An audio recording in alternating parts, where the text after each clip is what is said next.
పిల్లల పల్లకి తెలుగు నీతి కథలు. ఆ రోజే గుడ్డులోంచి బయటకు వచ్చిన ఒక కోడి పిల్లకు అన్ని సందేహాలే.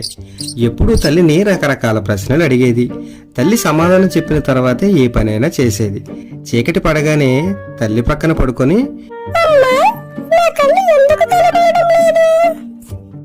చీకటి పడింది కదా, చీకట్లో వస్తువులు కనపడవు. అయితే అమ్మా, నేనిప్పుడు ఏం చేయాలి? నా రెక్కల కింద వెలుగు వచ్చేంత వరకు వెచ్చగా పడుకో అంది తల్లి.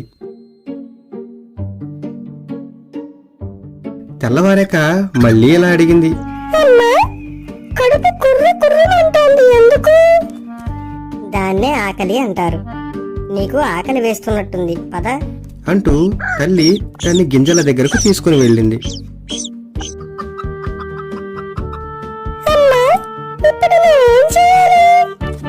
వాటిని నువ్వు తినాలి.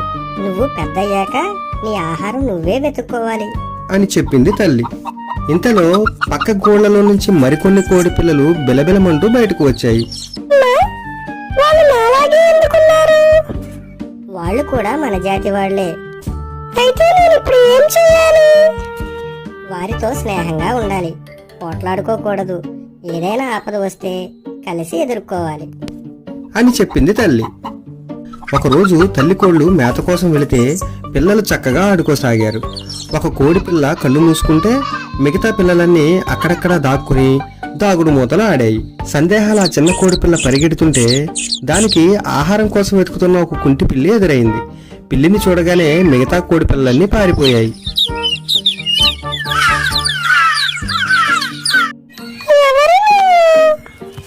అని పిల్లిని అడిగింది కోడిపిల్ల. నేను మీ మావయ్యను. ఎంతో ఆశగా చూస్తూ చెప్పింది పిల్లి. కోడిపిల్ల తల్లి కోసం చూసింది. తల్లి కనపడలేదు.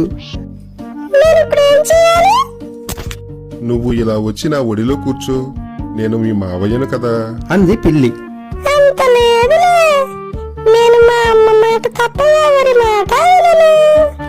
అంటూ కోడిపిల్ల అక్కడ నుంచి పారిపోయింది. దాన్ని పట్టుకుందామని ముందుకు దూకిన ఆ కుంటి పిల్లి నేల మీద బొక్కబోర్లా పడిపోయింది. కథ నచ్చినట్లయితే లైక్ చేసి ఛానల్ ని సబ్స్క్రైబ్ చేయండి. ఇలాంటి మరిన్ని మంచి కథలు మీకోసం ప్రతిరోజు వస్తూనే ఉంటాయి.